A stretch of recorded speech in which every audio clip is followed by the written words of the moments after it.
विद्यार्थियों, स्वागत है आप सबका। तो हम लोग देख रहे थे 20 महत्वपूर्ण प्रश्न साहित्य से। तो आइए देखते हैं आज का प्रश्न नंबर 1 है, भारत गीत 1928 रचना किसकी है? भारत गीत 1928 ये रचना है श्रीधर पाठक की। किसकी रचना है? श्रीधर पाठक की। और इसी के साथ में याद रखेंगे कि श्रीधर पाठक खड़ी बोली के प्रथम स्वच्छंदतावादी कवि हैं और इनका जन्म हुआ था 1859 में। मृत्यु कब हुआ था? 1928 में। इन्होंने कई रचनाओं का अनुवाद किया है, जिसमें देखिए कि ग्रे की रचना शेफर्ड एंड फिलासफर का अनुवाद इन्होंने गडेरिये और दार्शनिक के नाम से किया है। ठीक, ग्रे की रचना शेफर्ड एंड फिलासफर का अनुवाद इन्होंने गडेरिये और दार्शनिक के नाम से किया है खड़ी बोली में। और गोल्ड स्मिथ की रचना हर्मिट का इन्होंने एकांतवासी योगी के नाम से किया है 1886 में। ठीक, और इसी के साथ में याद रखेंगे कि गोल्ड स्मिथ की रचना डेजर्टेड विलेज का अनुवाद इन्होंने उजड़ ग्राम के नाम से किया है, लेकिन ब्रज भाषा में। ठीक, ब्रज भाषा में किया है उजड़ ग्राम के नाम से गोल्ड स्मिथ की रचना डेजर्टेड विलेज का अनुवाद। और इन्होंने गोल्ड स्मिथ की रचना ट्रेवल का अनुवाद इन्होंने किया है श्रांत पथिक के नाम से। गोल्ड स्मिथ की रचना ट्रेवल का अनुवाद इन्होंने किस नाम से किया है? श्रांत पथिक के नाम से किया है। श्रीधर पाठक की अन्य मौलिक रचनाएं हैं खड़ी बोली में, तो जिसमें वनाष्टक है देहरादून 1915 में, देहरादून 1915 में है। जगत सच्चाई सार है। स्वर्गीय बीड़ा है ना, स्वर्गीय बीड़ा भी श्रीधर पाठक का है। धन विजय रचना किसकी है? श्रीधर पाठक की है। सांध्य अटन भी इन्हीं की रचना है।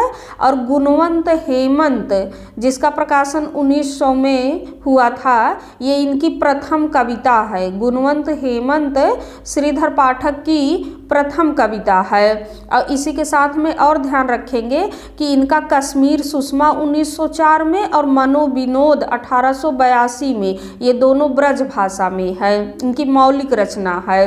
ठीक, और श्रीधर पाठक स्वच्छंदतावाद के प्रथम कवि हैं। खड़ी बोली के प्रथम स्वच्छंदतावादी कवि श्रीधर पाठक हैं।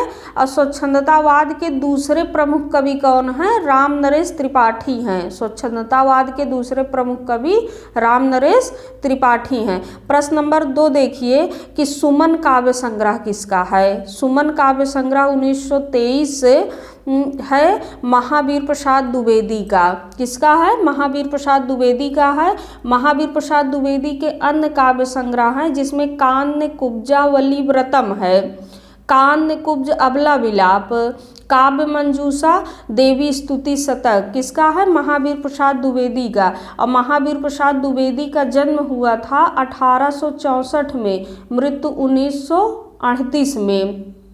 ठीक, अब प्रश्न नंबर 3 देखिए कि पारिजात प्रबंध काव्य 1937 किसका है? पारिजात प्रबंध काव्य 1937 रचना है अयोध्या सिंह उपाध्याय हरिऔध की। और इसकी विषय वस्तु है पारिजात प्रबंध काव्य, जिसमें 15 सर्ग हैं। इसका विषय वस्तु क्या है? आध्यात्मिक एवं धार्मिक विषय है ना। ये आध्यात्मिक एवं धार्मिक विषय पर लिखा गया है। और याद रखेंगे कि अयोध्या सिंह उपाध्याय का प्रथम महाकाव्य है प्रिय प्रवास, जिसका प्रकाशन वर्ष है 1914। ठीक, जिसमें 17 सर्ग हैं। और प्रिय प्रवास खड़ी बोली का प्रथम महाकाव्य है, 1914 में प्रकाशित हुआ था, जिसमें 17 सर्ग हैं, जिसका विषय था कृष्ण के बचपन से लेकर मथुरा प्रस्थान तक की कथा है। किसमें? प्रिय प्रवास में। और और याद रखेंगे कि इनके अयोध्या सिंह उपाध्याय हरिऔध का 3 प्रबंध काव्य है, तो जिसमें प्रिय प्रवास 1914 में जिसमें 17 सर्ग हैं, और पारिजात 1937 में जिसमें 15 सर्ग हैं, है ना। और वैदेही वनवास 1941 में जिसमें 18 सर्ग हैं। इसमें सीता निर्वासन की कथा है, किसमें? वैदेही वनवास में। ठीक। और कल्पलता भी इनका काव्य संग्रह है 1937 में, किसका? अयोध्या सिंह उपाध्याय हरिऔध का। और इसी के साथ में याद रखेंगे कि कल्पलता निबंध किसका है, तो कल्पलता निबंध है हजारी प्रसाद द्विवेदी का। ठीक, कल्पलता निबंध हजारी प्रसाद द्विवेदी का है। और कल्पलता निबंध वासुदेव शरण अग्रवाल का भी है। कल्पलता निबंध वासुदेव शरण अग्रवाल का है। हजारी प्रसाद द्विवेदी का जो निबंध है कल्पलता, उसका प्रकाशन वर्ष है 1951। हजारी प्रसाद द्विवेदी का निबंध कल्पलता का प्रकाशन वर्ष है 1951। और इसी के साथ में याद रखेंगे कि हजारी प्रसाद द्विवेदी का निबंध है मध्यकालीन धर्म साधना 1952 में है। मध्यकालीन धर्म साधना 1952 में है। अशोक के फूल 1948 में है। अशोक के फूल निबंध हजारी प्रसाद द्विवेदी का 1948 में है। विचार और वितर्क निबंध है हजारी प्रसाद द्विवेदी का 1957 में। तो याद रखेंगे कि इसका सन 1957 भी दिया है रामचंद्र तिवारी की बुक में, और 1954 भी दिया है, जहाँ पर विशेष रूप से साहित्यकारों का वर्णन किया गया है रामचंद्र तिवारी की बुक में। तो वहाँ पर विचार और वितर्क का प्रकाशन वर्ष 1954 दिया है ना। और जहाँ पर निबंध दिया गया है, निबंध विधाएं लिखी गई हैं, तो वहाँ पर विचार और वितर्क का प्रकाशन वर्ष 1957 है। तो आप लोग ध्यान रखेंगे। और इसी के साथ में और आपको क्या याद रखना है कि विचार प्रवाह निबंध है हजारी प्रसाद द्विवेदी का 1959 में है। कूटज इनका 64 में है। कूटज निबंध संग्रह है 64 में है। साहित्य सहचर 65 में है। ये सभी हजारी प्रसाद द्विवेदी के निबंध संग्रह हैं, है ना, जिसमें मध्यकालीन धर्म साधना 52 में, अशोक के फूल 1948 में जो कि इनका प्रथम निबंध संग्रह है, विचार और वितर्क 1957 में जिसका सन 1954 भी ध्यान रखेंगे। विचार प्रवाह 1959 में। कूटज कब है? 1964 में। साहित्य सहचर 1965 में है। और इनका आलोक पर्व 1972 में है। ठीक, आलोक पर्व 1972 में है। और हजारी प्रसाद द्विवेदी की आलोचनाएं हैं जिसमें सूर साहित्य 1936 में है। सूर साहित्य 1936 में। कबीर 1942 में है। कबीर 1942 में है। नाथ संप्रदाय कब है? 1950 में है। आधुनिक हिंदी साहित्य पर विचार, साहित्य का मर्म, यह भी इनका निबंध है। आधुनिक हिंदी साहित्य पर विचार, साहित्य का मर्म। और लालित मीमांसा, इनकी आलोचना है लालित मीमांसा 1962 में है। कालिदास की लालित योजना 1965 में। कालिदास की लालित योजना 1965 में है। इनका मृत्युंजय रविंद्र भी है। और मध्यकालीन बोध का स्वरूप 1970 में, है ना, आलोचना है मध्यकालीन बोध का स्वरूप 1970 में। सहज साधना 1963 में है। सहज साधना कब है? 1963 में है।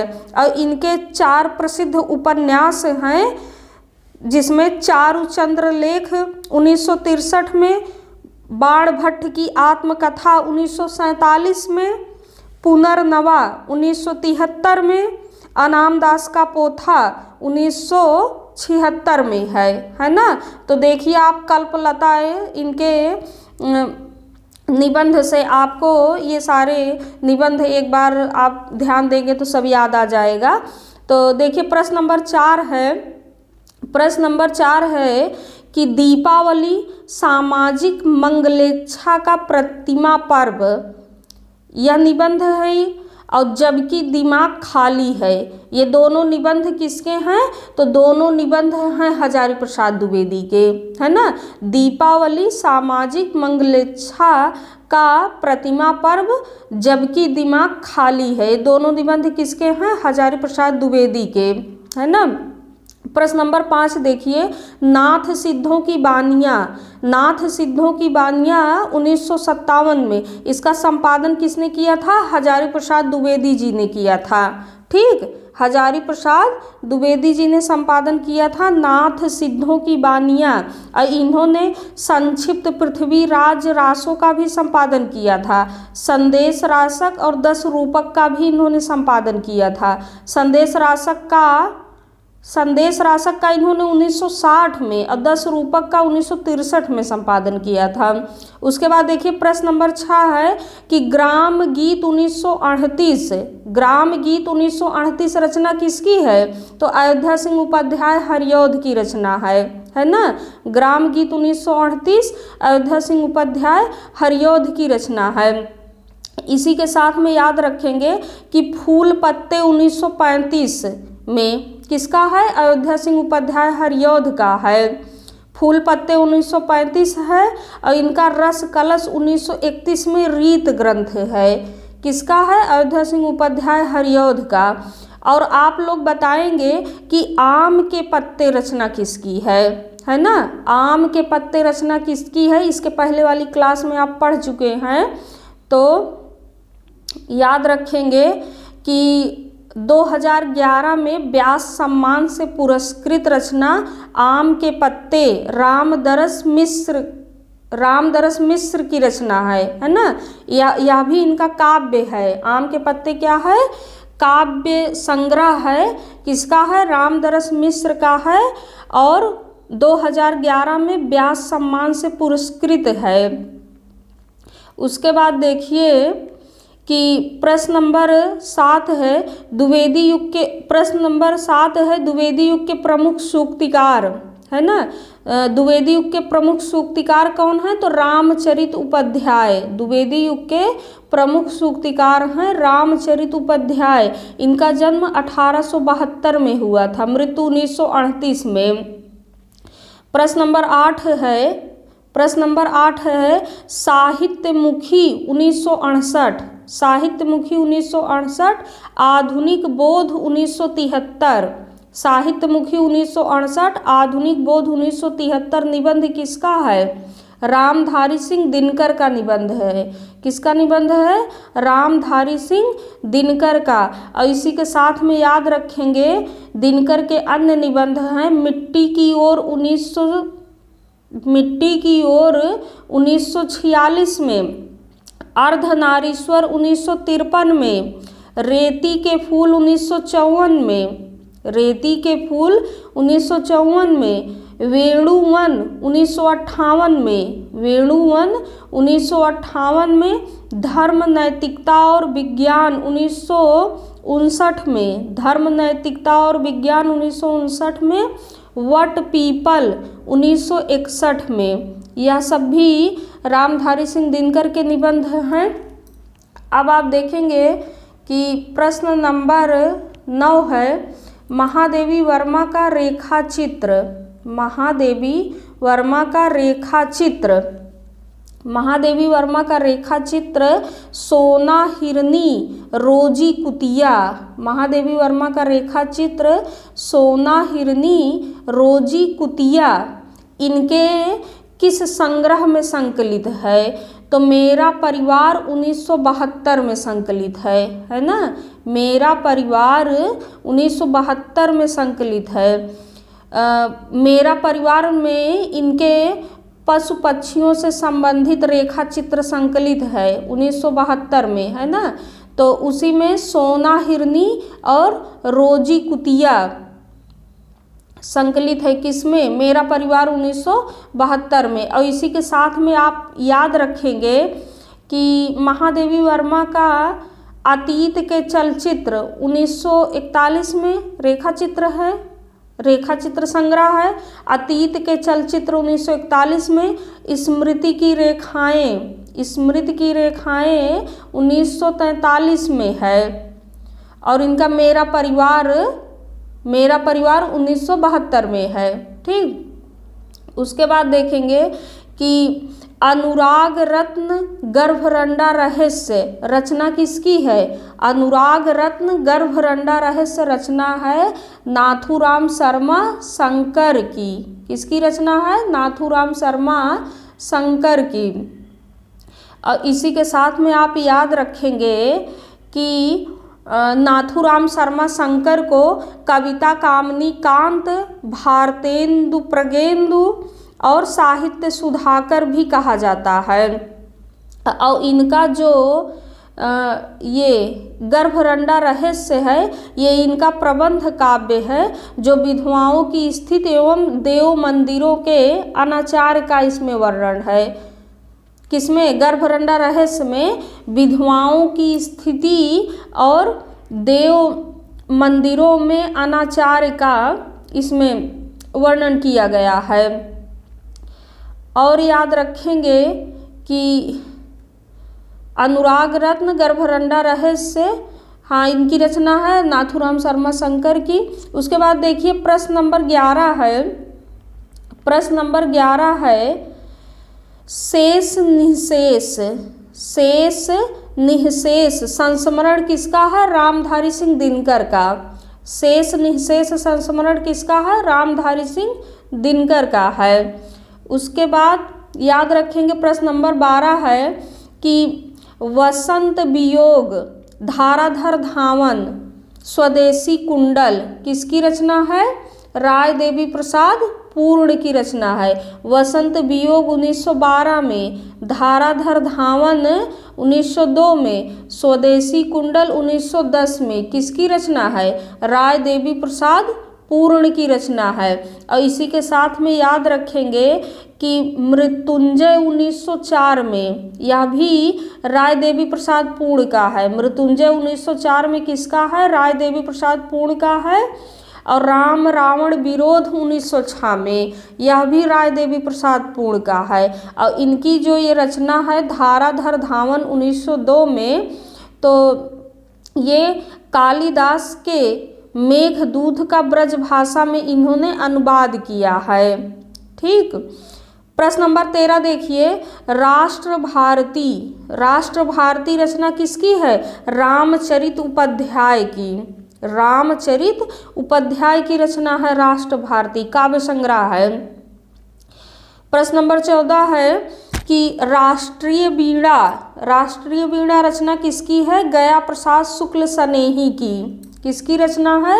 गया प्रसाद शुक्ल सनेही की रचना है। और इसी के साथ में याद रखेंगे स्वर्गीय वीणा, इनका तो है राष्ट्रीय वीणा, और स्वर्गीय वीणा है श्रीधर पाठक की रचना है। स्वर्गीय वीणा श्रीधर पाठक की रचना है।